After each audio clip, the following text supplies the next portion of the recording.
Projet de cohésion sociale des régions nord du golfe de Guinée, COSO. Après plus d'un trimestre de travail, les parties prenantes du projet se sont retrouvées en atelier pour faire un point d'étape. Les apports et suggestions de la rencontre permettront à l'équipe du projet d'aller plus vite pour l'atteinte des objectifs. Sur le terrain, on note la détermination de l'équipe.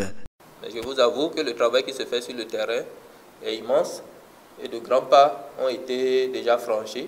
Les préfets ici présents peuvent déjà témoigner du dynamisme qu'il y a à travers nos équipes qui sont sur le terrain.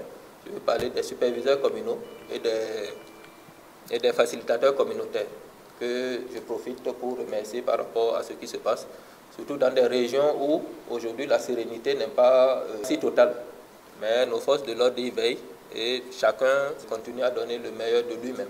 La zone d'intervention du projet étant propice à l'agriculture et l'élevage, les conflits entre agriculteurs et éleveurs sont courants. Le projet COSO travaillera à l'amélioration, comme sa vision l'indique, de la résilience socio-économique des communautés des régions cibles exposées aux conflits et aux risques climatiques. Ceci permettra la production de la richesse dans la paix pour un développement durable. La responsabilité qui pèse sur nos épaules aujourd'hui dans la mise en œuvre de ce projet de cohésion sociale est grande.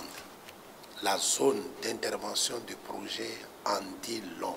Nous avons besoin de la paix pour produire. Et quand on parle de gros bétail ou même de petits ruminants collés aux activités agricoles intenses qui s'y développent, nous voyons tout de suite le lien qu'il faut faire entre l'élevage et l'agriculture et les conflits liés entre agriculteurs et éleveurs. C'est cette zone aussi qui est une grande zone de production cotonnière.